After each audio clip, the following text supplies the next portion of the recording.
آج ہم تیسرا سبق پڑھنے والے ہیں۔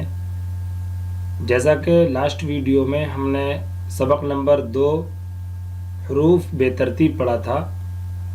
ایسے حروف جو پارٹ بائی پارٹ نہ ہوں، اور یہ میں نے پورا سبق آپ کو پڑھ کے دکھایا تھا،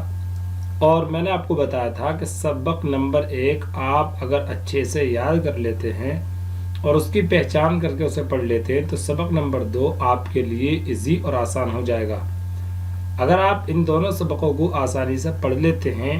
اور تیز رفتار میں اسے لرن کر پاتے ہیں، تیز رفتار میں پڑھ پاتے ہیں، تو میں سمجھتا ہوں آگے کے جو سبق ہیں آپ کے لیے آسان ہو جائیں گے اور آپ آسانی سے اردو سیکھ پائیں گے۔ اگر آپ کو کوئی بھی کنفیوز رہتا ہے اس میں تو آپ ہم سے کمنٹ باکس میں لکھ کے پوچھ سکتے ہیں تاکہ ہم آپ کا جواب آسانی سے دے سکیں۔ سبق نمبر 3 زبر آج ہم پڑھیں گے، لیکن اس سے پہلے میں آج آپ کو، کیونکہ اس میں مجھے کچھ سکھانا ہے الگ سے زبر کی پہچان وغیرہ، تو میں آپ کو جو میں نے ڈیزائن والا سسٹم بتایا تھا کہ میں ڈیزائن کر کے آپ کو بتاؤں گا، وہ میں نے کر لیا ہے۔ آپ پہلے یہاں سے اسے سمجھ لیں۔ سبق نمبر 3 جسے انگلش میں کہتے ہیں لیسن نمبر 3، یہ 1 ہے، 3 کر دوں گا میں، کوئی دقت کی بات نہیں ہے۔ تو لیسن نمبر 3 سبق نمبر 3 زبر،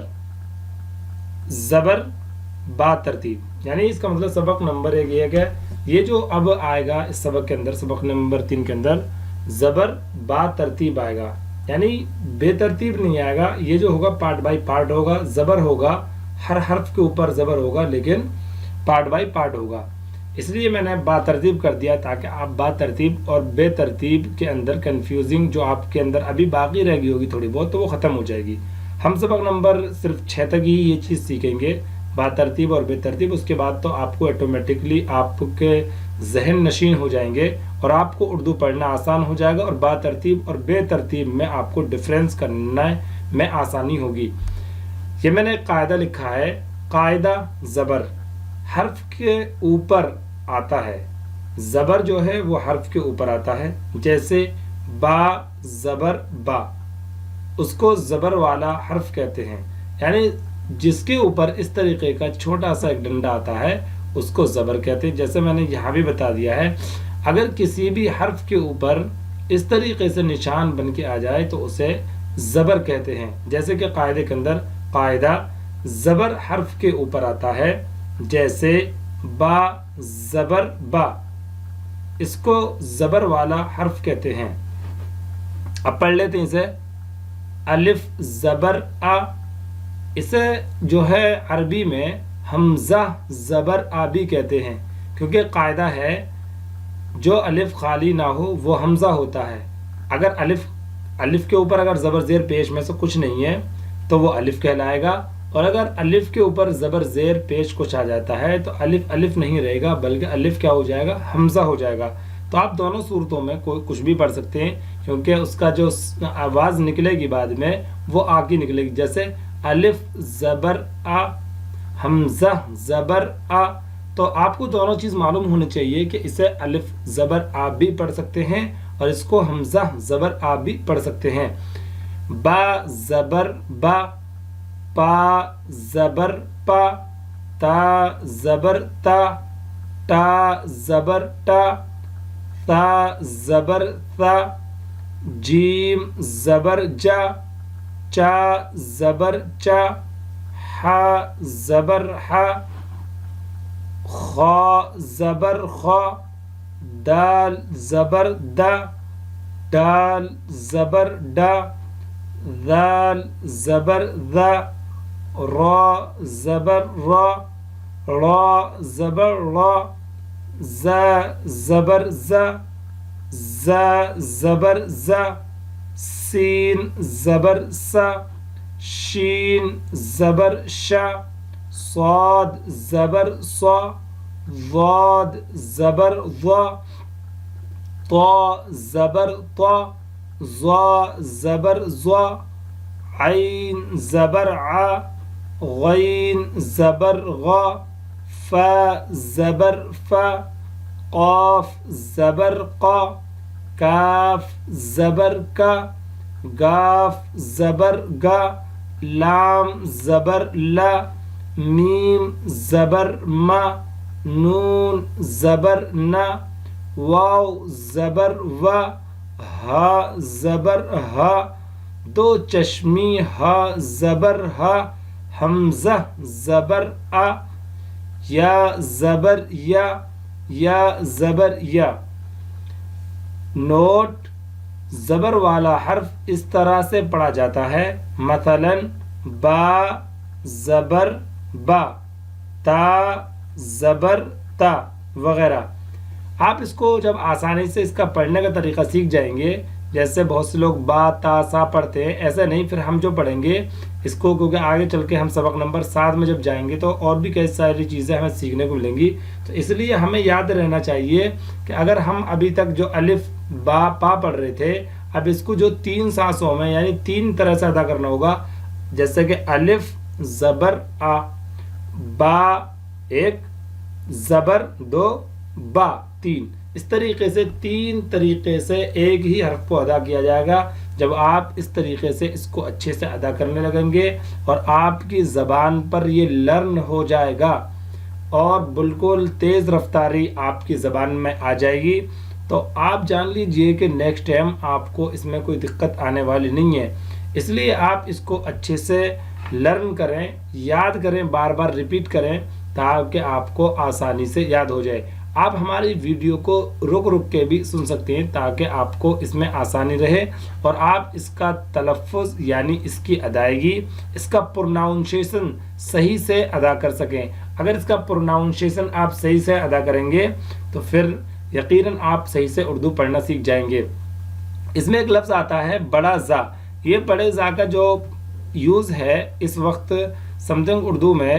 95 سے 98% تک اس کا یوز نہیں ہے، صرف کہیں کہاں 2%، 1% اس کا کبھی کبھی یوز ہوتا ہے، جبکہ پہلے یہ فارسی کی کتابوں میں زیادہ یوز ہوتا تھا۔ تو آپ اس کے چکر میں زیادہ نہ پڑیں کہ اس کا کیا تلفظ دونوں کو سیم ہے، زا زبر زا اور زا زبر زا، تھوڑا سا یہ سختی میں آتا ہے لیکن دونوں کا ایک ہی معنی ہوتا ہے، یعنی ایک ہی طریقے سے یہ اس کا پروناؤنسیشن ہے اور آپ آسانی سے اسے ادا کر سکتے ہیں۔ اب چلتے ہیں ہم قاعدے میں، کیونکہ اصل ہمارا مقصد یہ ہے کہ ہم قاعدے سے پڑھائیں اور آپ قاعدے سے یاد کریں تاکہ آپ کو اس کے پڑھنے میں اور اس کو یاد کرنے میں اور اس کے سمجھنے میں آسانی رہے، کیونکہ ہم جو ایک ڈیزائن کرتے ہیں وہ اس لیے کہ اس میں ہمیں کچھ نیا بتانا ہوتا ہے۔ ہم نہیں چاہتے کہ مولانا کے قاعدے میں کوئی بھی ہم ایڈیٹنگ کریں۔ مولانا کا جو انداز ہے وہ بہت اونچے لیول کا ہے، اس کو اس طریقے سے مولانا نے ڈیزائن کیا ہے تاکہ ہر پڑھنے والا اگر اس کو پڑھنے میں اچھے سے لگن سے کام کرے تو اس کو ایسی اردو آ جاتی ہے کہ دنیا کی کوئی بھی کتاب اردو کی اس کے سامنے رکھی جائے تو وہ آسانی سے پڑھ سکتا ہے۔ اس لیے ہم اس کے اندر کوئی بھی ایڈیٹنگ نہیں کریں گے، جو بھی ہمیں کچھ سمجھانا ہوگا الگ سے تو ہم الگ سے ایک ڈیزائن کریں گے، جیسے کہ میں نے ابھی آپ کو کر کے دکھایا یہ ہے، اور اس طریقے سے ہم ڈیزائن کر کے آپ کو بتا دیں گے، تو آپ یہاں سے دیکھ سکتے ہیں۔ دوسرا یہ مولانا کا قاعدہ ہے، اس طریقے کا قاعدہ آپ ہمارے ٹیلی گرام چینل پر وزٹ کر کر اسے PDF فارمیٹ میں ڈاؤن لوڈ کر سکتے ہیں۔ ہم نے وہاں اپنا PDF فارمیٹ میں یہ پورا قاعدہ مولانا اسماعیل کا، کیونکہ ہو سکتا ہے کہ بہت سارے لوگوں کو یہ قاعدہ نہ مل پائے، تو ان لوگوں کے لیے یہ سہولت ہے کہ وہ ہمارے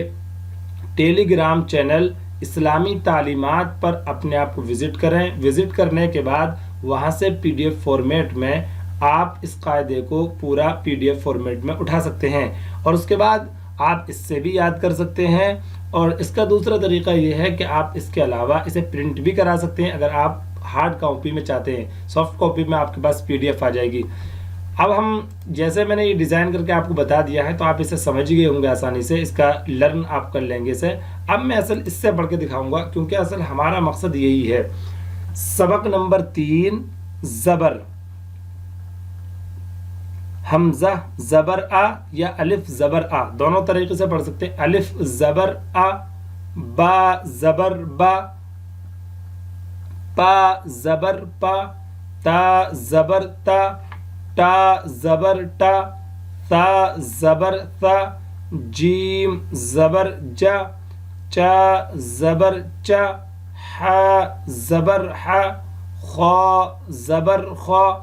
دال زبر دا، دال زبر دا، ذال زبر ذا، را زبر را، را زبر را، زا زبر زا، زا زبر زا، سین زبر سا، شین زبر شا، صاد زبر صا، ضاد زبر ضا، طا زبر طا، ظا زبر ظا، عین زبر ع، غین زبر غا، فا زبر فا، قاف زبر قا، کاف زبر کا، گاف زبر گا، لام زبر لا، میم زبر ما، نون زبر نا، واو زبر وا، ہا زبر ہا، دو چشمی ہا زبر ہا، حمزہ زبر آ، یا زبر یا۔ یہاں آپ دیکھ رہے ہوں گے بڑا یا کا مولانا نے یوز نہیں کیا ہے، اس لیے کہ وہ مجہول کے اندر آتا ہے، لیکن میں نے اس لیے اپنے ڈیزائن میں یہاں یہ بتا دیا تھا کہ تاکہ آپ آسانی سے سمجھ سکیں، کہیں ایسا نہ ہو کہ کہیں آپ کے سامنے بڑی یا کے اوپر زبر آ جائے آپ اور کچھ پڑھنے لگیں، تو اسے آسانی سے یہاں سے آپ اسے لرن کریں گے، اور لرن آپ یہیں سے کریں سبق نمبر 3 زبر، اس طریقے سے پورے کو اچھے سے لرن کریں گے، اور لرن کرنے کے بعد اسے پھر اپنی کاپی میں لکھنے کی کوشش کریں گے جیسے یہ لکھا ہوا ہے۔ یہ میں بتا چکا ہوں کہ زبر حرف کے اوپر آتا ہے، اور زبر کی پہچان یہ ہے کہ یہ حرف کے اوپر یوز ہوتا ہے، اور جب بھی یہ کسی حرف کے اوپر آتا ہے تو یہ آ کی آواز دیتا ہے، جیسے الف زبر آ، با زبر با، یعنی منہ تھوڑا سا کھلتا ہے اس میں بعد میں جب بھی یہ حرف آتا ہے، جیسے کاف زبر کا۔ تو اس طریقے سے آپ زبر کو سمجھ سکتے ہیں، اور اسے لرن کرنے کے بعد ابھی اچھے سے لرن کر لیجئے۔ جب آپ کو اچھے سے لرن ہو جائے گا تو پھر آپ اس کو سمجھنے میں بھی آپ کو آسانی ہوگی، اور آپ آسانی سے اسے کر پائیں گے۔ اگر آپ کے ابھی سبق نمبر 1 اور سبق نمبر 2 میں بھی کوئی کمی ہے تو آپ سبق نمبر 1 اور سبق نمبر 2 کو بھی ریپیٹ کرتے رہیں، تاکہ آپ کو سبق نمبر 6 تک ازبر یاد ہو جائے۔ جب آپ کو سبق نمبر 6 تک ازبر یاد ہو جائیں گے تو آپ جو ہے بہت آسانی سے اردو کو پڑھنا آپ کے لیے ایزی ہوتا چلا جائے گا۔ اگر آپ کے سبق نمبر 1 حروف با ترتیب اور سبق نمبر 2 حروف بے ترتیب اگر یہ آپ کا صحیح نہیں ہوا ابھی، تو آپ اسے زور دیجئے، اس کو لرن کیجئے، اس کے بعد سبق نمبر 3 کو یاد کیجئے گا اور اسے لکھیے گا۔ اگر آپ نے انہیں ازبر کر لیا تو آپ کو یہ یاد کرنا آسان ہو جائے گا۔ اگر آپ نے سبق نمبر 1 اور سبق نمبر 2 کو ابھی یاد نہیں کیا ہے تو آپ کو یہ یاد کرنا بہت ڈیفیکلٹ ہوگا، اس لیے آپ پہلے سبق نمبر 1 کو یاد کریں، پھر اس کی پہچان کریں، پھر سبق نمبر 2 کو ازبر یاد کریں۔ ازبر کا مطلب یہ ہے کہ اچھے سے یاد کریں، بالکل تیز لرننگ ہونی چاہیے، اور پھر سبق نمبر 3 یاد کریں، تو آپ کو کئی گنا یعنی آسانی لگنے لگے گی اور آپ آسانی سے اسے یاد کر پائیں گے۔